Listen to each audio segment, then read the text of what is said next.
Matagal ko tong inaral, ilang taon din akong nakinig. Gusto kong maging kaani sa Iglesia ni Cristo. I ended up with only one religion on my list, and that is Iglesia ni Cristo. Pagtawag, i-convert story. Magandang araw po sa inyong lahat. Welcome pong muli sa ating programa, ang Pagtawag, A Convert Story. Ako po ang inyong lingkod, kapatid na Mar Oriondo, at samahan po ninyo kami sa may kalahating oras na pakikinig sa mga natatanging istorya ng ating mga kapatid na tinawag ng ating Panginoong Diyos sa loob ng Iglesia ni Cristo para po maglingkod sa Kanya. Para po sa mga kababayan nating nakasubaybay, welcome na welcome po kayo sa programang ito. At bago po tayo magsimula ay binabati at pinasasalamatan lang po muna natin lahat ng mga nakikinig sa kanilang radyo sa INC Radio DZEM 954 kHz, gayon din mga nanonood sa INC TV at mga nakikinig at nanonood sa INC Radio YouTube channel. Hello po! Sana po ay nasa mabuti kayong kalagayan kasama po ng inyong mga pamilya. At wag na po nating patagalin pa. Kilalanin na po natin ang makakasama natin ngayong araw. Narito, pakinggan at panoorin po natin ito. Isang guro o teacher sa pampublikong paaralan. Masiglang may tungkulin sa loob ng Iglesia ni Cristo na kasama ng kanyang pamilya ay masayang naglilingkod sa ating Panginoong Diyos. Malaking biyayang kanyang nakamit, buhat ng tawagin siya ng Panginoong Diyos sa tunay na paglilingkod at pagsamba. Ating lalong kilalanin si kapatid na Daisy Tanyoso at alamin ang kanyang istorya ng pagtawag. Ang makakasama po natin ngayon ay si kapatid na Daisy Tanyoso mula po sa lokal ng Maharlika, distrito ng Quezon West. At kapanayamin o kausapin na po natin ang ating kapatid. Magandang araw po, kapatid na Daisy. Magandang araw po. Kumusta po kayo? Mabuti po. Kumusta pong pamilya? Ayos naman po. Batiin nyo na rin po yung inyong pamilya. Binabati ko po yung aking asawa, si kapatid na Jason Otinioso, aking dalawang anak, si Jansen at si Jairo, ang mga kapatid at mga may tungkulin sa lokal ng Maharlika. Ganon din po ang aming destinado, si kapatid na Jedrick Ivan Eliazar at ang aming pong tagapangasiwa ng distrito, si kapatid na Christopher T. Angeles. Maraming salamat, kapatid na Daisy. At binabati lang din po namin, pinasasalamatan ang mga nakasama po natin sa pagbuo ng programang ito. Dito po sa distrito ng Quezon West, ang District Multimedia, ang Multimedia Advisor po ng distrito ng Quezon West, si kapatid na Junel Habrica, ang mga ministro po natin dito sa distrito ng Quezon West, sina kapatid na June Moredo at kapatid na Ronald Bacani. Maraming salamat po sa inyo. Nabanggit po sa pagpapakilala sa inyo sa unahang bahagi na kayo ay elementary teacher po. Apo. Tama po, ano? Yung inyong mga anak, meron po bang nagsabi na parang gusto rin nilang mag-teacher? Ano po ang nagugustuhan ng mga anak po Parang ninyo? yung pong dalawa ay parang ayaw po nila.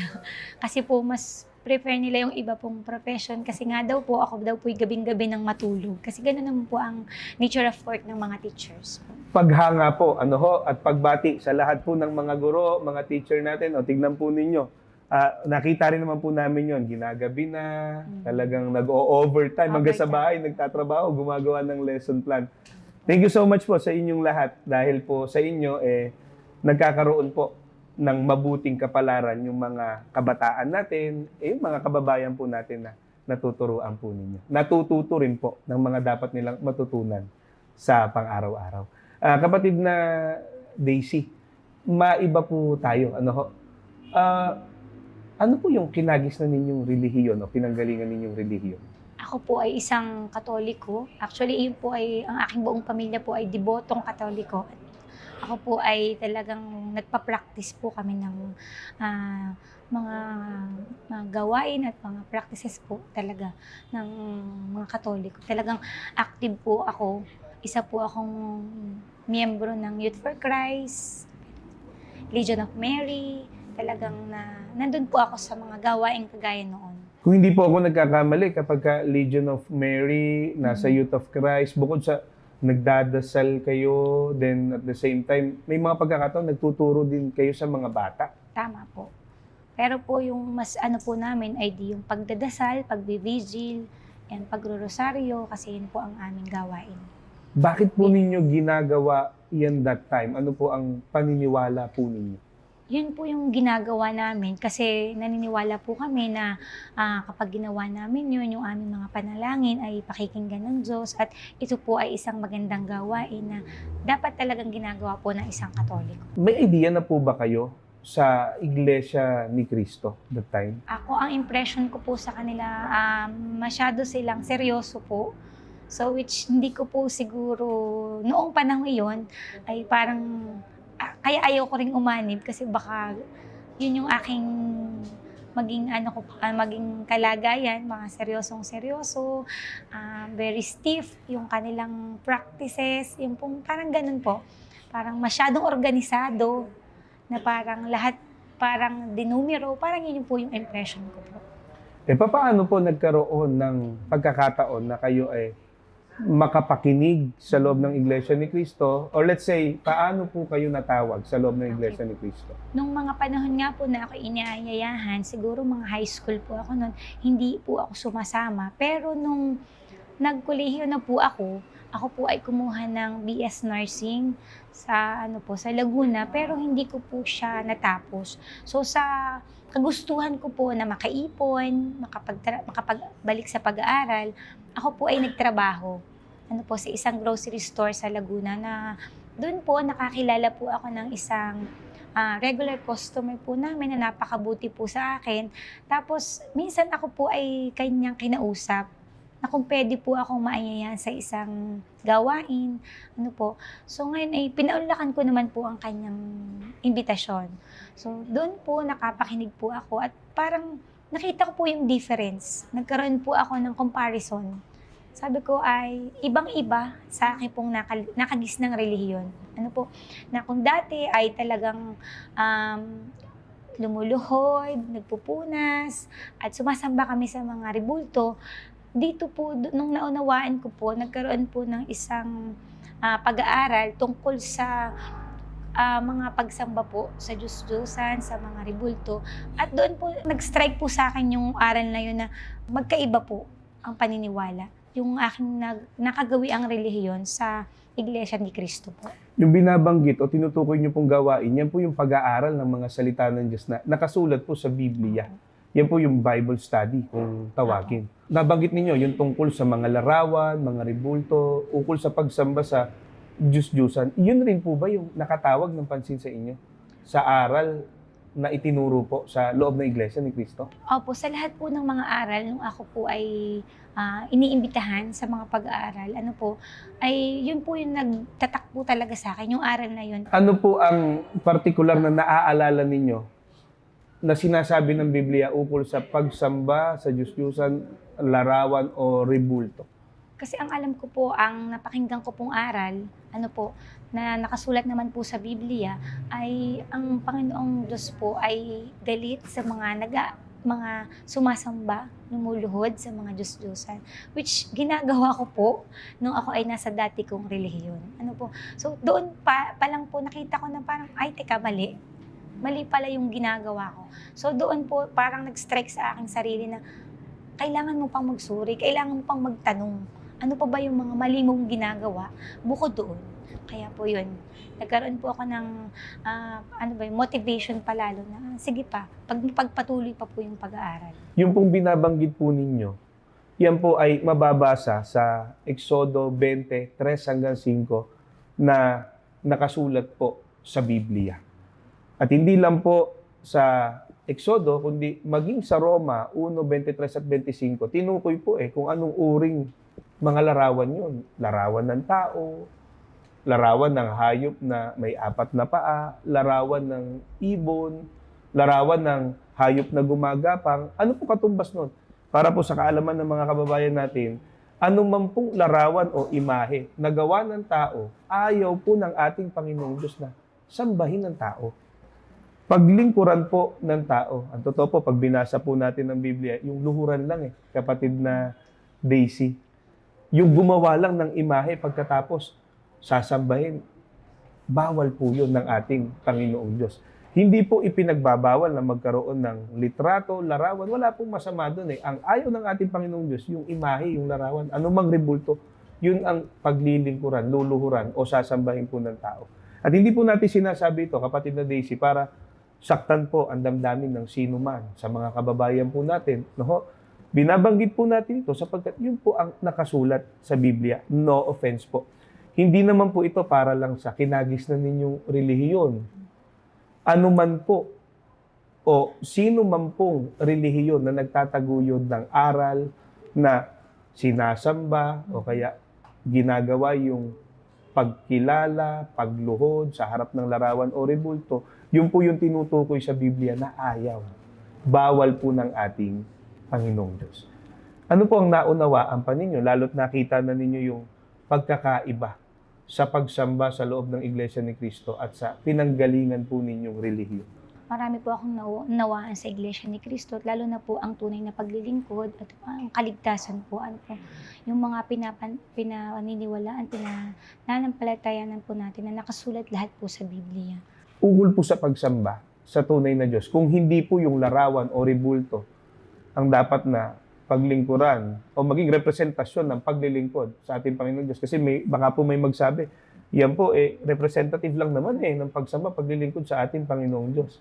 Paano po dapat isagawa yung pagsamba sa ating Panginoong Diyos? Batay po sa natutunan ninyo, sino po ang dapat na makilala ng tao at sambahin ng tao bilang tunay na Diyos? Nakasulat naman po sa Biblia na ang Ama po ang dapat nating sampalatayanan at atin pong sambahin.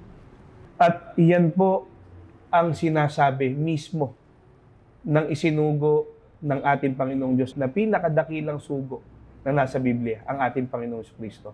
Ang makilala ang Ama na iisang tunay na Diyos. Yun po ang ikapagtatamo ng kaligtasan. Yun po ang ikapagtatamo ng buhay na walang hanggan. At ang ating Ama na nasa langit po, hindi siya katulad ng larawan o rebulto na may materya, nakikita, nahahawakan. Ang tunay na Diyos po, batay naman po sa 1:4-23 hanggang 24, Espiritu. At sasambahin po ang ating Panginoong Diyos sa Espiritu at katotohanan, hindi po sa larawan o sa rebulto. Na ang pagsamba po sa Espiritu sa ating Panginoong Diyos, yan naman po ay pagsamba sa Kanyang pangalan. At ang pagsamba naman po sa ating Panginoong Diyos sa katotohanan, pagsunod naman po sa kanyang mga kalooban. Pagsunod po sa kanyang mga aral. Kaya tayo po laging tinuturuan ng mga aral, ng mga kalooban ng ating Panginoong Diyos na nakasulat po sa Biblia. At para po sa kaalaman ng mga kababayan natin, nakasulat po yan sa Mateo 6:9 hanggang 10. Kaya ganoon na lang din po yung pagsisikap nating mag-anyaya, kapatid na Daisy, sa mga kababayan natin na magsuri pa, makinig pa sa mga aral ng Panginoong Diyos. Mula po ba doon, nagtuloy-tuloy na, nagpasya na talaga kayo na kayo mag-iiglesia ni Kristo na? Opo, buhat po doon sa paanyayang yun ay ako po ay nag-decide na din po na magpadoktrina po. Ano po. Tapos ay nabautismuhan po ako sa lokal ng Taguan. Kailan po kayo nabautismo? February 10, 2008. Siguro matagal-tagal na rin po ang kapatid. Naging madali po ba yung pagpasok ninyo, pag-anib sa Iglesia ni Cristo? Dahil nga po ako ay nag-aral sa Catholic school at ako po, sa aming pong pamilya, ako lang po yung nagpa-convert sa Iglesia ni Cristo. Marami pong pag-uusig, ano po ang nangyari. Pero awa naman po ng Diyos ay talagang nananatili pa po akong kaanib sa Iglesia ni Cristo. At ako po ay umaasa na ang aking mga kapamilya at mga kaibigan, lalo na po yung iba ko pang mga kakilala, ay maakay ko rin po, mainyayahan, maimbitahan po sa Iglesia ni Cristo. Pero bagamat inuusig po kayo, palibasa na uunawaan po natin na bahagi po ng pagsunod sa kalooban ng Panginoong Diyos na usigin o kaya naman hadlangan sa pagnanais nating matupad kung ano kalooban ng ating Panginoong Diyos. Nagpatuloy po kayo. Nanindigan po kayo sa pagsunod. Ngayon po naman meron po akong tungkulin sa pananalapi. Congratulations po, kapatid na Daisy. Maraming salamat po sa pagbabahagi po ng inyong karanasan kung paano po kayo tinawag ng Panginoong Diyos sa loob ng Iglesia ni Cristo. May mga pag-uusapan pa po tayo, pero bitinin lang natin saglit yung ating mga kababayan. Magbabalik po ang pagtawag, pagkalipas lang po ng ilang paalala. Nagbabalik po ang pagtawag, A Convert Story, at ang kasama po natin ngayon ay si kapatid na Daisy Teñoso mula po sa lokal ng Maharlika, distrito ng Quezon West. Si kapatid na Daisy po ay isang elementary o grade school teacher. Nakapag-aral din po bilang BS Nursing, subalit nahanap niya po ang kanyang kapalaran sa pagiging guro. Nagsikap po ang ating kapatid na makapaghanap buhay sapagkat gusto niya pong magtapos ng pag-aaral. At sa awa po ng ating Panginoong Diyos, sa kanyang paghahanap buhay, doon naman po niya nakilala yung nakapag-anyaya sa kanya para po makinig sa mga aral ng ating Panginoong Diyos na sinasampalatayanan sa loob ng Iglesia ni Cristo. At nang marinig niya po ang isa sa mga aral na itinuturo sa loob ng Iglesia ni Cristo ukol sa pagbabawal ng Panginoong Diyos na sumamba sa mga larawan, ribulto, imahen o Diyos-Diyusan, napagtanto po niya na malaking pagkakamali po ang mga nagawa niya nung una sa kinagisnan niyang relihiyon na pagsasagawa ng paglilingkod sa Panginoong Diyos sa pamamagitan po ng pagsamba sa mga ribulto o sa mga imahen. Balikan po natin ang pakikipanayam sa ating kapatid. Magandang araw po, kapatid na Daisy. Nabanggit po ninyo kanina na ang isa sa mga impresyon po ninyo sa loob ng Iglesia ni Cristo, yung mga kapatid o kaanib sa Iglesia ni Cristo, seryoso masyado, hindi masaya. Ano po naman ang napatunayan po ninyo ngayong Iglesia ni Cristo na kayo? Ngayon po na ako Iglesia ni Cristo at tumutupad po ng aking tungkulin, masasabi ko po na yung buhay ko ay mas masaya ngayon. At alam ko yung mga panalangin ko po ay lagi pong dinidinig po ng Ama. Marami na po akong, siyempre marami pa rin pong struggle, marami pa rin pong problema. Pero alam niyo po yung pag nananalangin ka, alam mo pinakikinggan ka. Alam niyo pong dinidinig po ng Ama yung aking mga panalangin.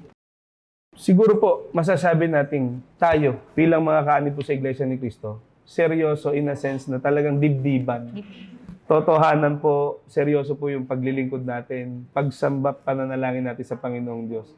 Pero marami po at halos lahat ng mga kaanib sa Iglesia ni Cristo, masayahin po no? Apo. Nabanggit niyo pag tumutupad kayo ng tungkulin, lalo kayong mas masaya, nagiging masaya po kayo. Kasi sa nature po ng aming trabaho, napaka-stressful. Kapag nasa pulong ka na, kapag nasa pagsamba ka na, medyo naiibsan po yung stress na nararamdaman mo, yung pagod. Kaya masasabi ko pong pag nandun ka, masaya ka, at yun yung pahinga mo. Ang dami po ng mga kapatid natin, mga kaanib sa Iglesia ni Cristo na talaga sinasabi nila kung meron tayong pahinga, lalo sa magulong mundo na ito, sa kapilya po sa gusaling sambahan, sa pagsamba. Yun ang karanasan ninyo. Ano pakiramdam pag kayo tumutupad ng tungkulin, pag kayo nasa pagsamba? Paano po ninyo na isasagawa yun? Pag nasa pagsamba po, masaya po kasi doon ko po naidadaing yung mga nararamdaman kong pagod, nararamdaman kong stress, at yung pong mga problema. Siyempre kahit naman po Iglesia ni Cristo tayo, may mga problema rin po tayong kinakaharap. Pero ganun pa man po, ay alam ko po na nakagabay po ang Ama sa akin at alam ko pong tutulungan po ako sa lahat ng pagkakataon. Sabi nga po ng ating namamahala, ng kapatid na Eduardo Manalo, may mga sandali po yung mga kapatid, yung mga kaanib sa Iglesia ni Cristo, nung pumasok sa kapilya, sa gusaling sambahan, lulugo-lugo. Maring malungkot kasi may pinagdaraan ng problema. Bilang tao na narito pa sa daigdig, hindi po natin maiiwasan yun Pero paglalabas na po ng kapilya, nakangiti na, masaya na, nakatingala sa langit, nasasabi, kaya ko, makapagpapatuloy ako. Kasi doon po sa pagsamba, tinanggap po natin yung lakas na kailangan natin. Naranasan po natin yung kapangyarihan ng ating Panginoong Diyos. Gaano po kayo nagpapasalamat sa Panginoong Diyos na tinawag niya kayo sa loob ng Iglesia ni Cristo? Sobra po yung pagpapasalamat ko sa Ama dahil tinawag po ako sa loob ng Iglesia ni Cristo. Kasi kung hindi po ako tinawag, ay siguro nandun pa rin po ako sa mga maling practices na ginagawa ko po noon sa dati kong relihiyon. Hindi po naitama yung mga aking paglilingkod. Sa ngayon po, lahat ng aking mga paglilingkod ay kinalulugdan po ng Ama dahil alam ko po akong ay nasa tamang relihiyon. Marami po sa mga kababayan natin, gusto nilang maisagawa yung tunay at marapat na paglilingkod sa Panginoong Diyos. Ayaw din po nilang masayang yon, kapatid na Daisy. Ano po ang gusto po ninyong sabihin sa kanila? Lalo na po sa mga malalapit na tao sa inyong buhay, sa mga mahal po ninyo sa buhay. Sige po. Sa akin pong mga kakilala, sa akin pong mga kamag-anak, mga kaibigan, iniimbitahan ko po kayo na makinig ng mga aral ng Iglesia ni Cristo at ganun po ay magsuri po para po malaman din po ninyo, nakagaya ko, ang mga nararapat na paglilingkod sa Diyos. Maraming salamat po, kapatid na Daisy. Ang nakasama po natin ngayon ay si kapatid na Daisy Teñoso mula po sa lokal ng Maharlika, distrito ng Quezon West. Si kapatid na Daisy po ay natawag sa loob ng Iglesia ni Cristo, lalo na nang maunawaan niya po ang aral ng ating Panginoong Diyos ukol sa pagbabawal ng Panginoong Diyos na pagsamba sa mga larawan, rebulto o imahen. Hindi po namin binabahagi ang istorya ng kapatid na Daisy para po usigin, sumbatan ng sinuman, kundi para po maibahagi yung kanyang naging karanasan na napakalaki po ng kinalaman sa katotohanang nakasulat po sa Biblia. Sana po, katulad ng paanyaya ng ating kapatid, ay paunlakan po ninyo ang mga kapatid po natin na nag-aanyaya sa inyong magsuri pa, makinig pa sa mga aral ng ating Panginoong Diyos na nakasulat sa Biblia. Sapagkat wala po kaming ibang hinahangad, kundi yung inyong mga pagsasakripisyo, yung inyong mga pagpapagal, hindi po mawalan ng kabuluhan. Maisagawa niyo po ng tunay, ng marapat, na tinatanggap ng ating Panginoong Diyos at hindi po nakalalabag sa kanyang kalooban. At nais po namin na katulad ng naranasan ng kapatid na Daisy, sa mga pagsamba po sa loob ng Iglesia ni Cristo, maramdaman po ninyo yung lakas, yung kapangyarihan na ipinagkakaloob ng Panginoong Diyos sa mga hinirang niya na nagsasagawa ng tunay at marapat na pagsamba sa Kanya. Wala po kaming ibang hinahangad, kundi ang ikabubuti po ng bawat isa sa inyo. Ang ikabubuti po ng bawat isa sa atin at higit sa lahat, ang ikapagtatamo po ng kaligtasan. Bago po tayo, pasamantalang maghiwa-hiwalay, ay pinasasalamatan lang po muna natin lahat kayo na sumubaybay po sa programang ito. At pinasasalamatan po natin ang SEBC President and CEO, kapatid na Angelo Eranio Manalo. Higit po sa lahat, ang ating pinakamamahal na kapatid, ang ating tagapamahalang pangkalatag, ang kapatid na Eduardo V. Manalo. Maraming salamat po. May mga ganitong programa po tayo kung saan ay naibabahagi po natin ang mga natatanging karanasan ng ating mga kapatid na tinawag ng ating Panginoong Diyos sa loob ng Iglesia ni Cristo para maisagawa po ang tunay na paglilingkod at pagsamba sa Kanya. Muli po, sa pangalan po ng programang Ang Pagtawag, A Convert Story, maraming salamat po. Lagi po ninyong subaybayan ang ating programa dito po sa INC Radio at sa INC TV.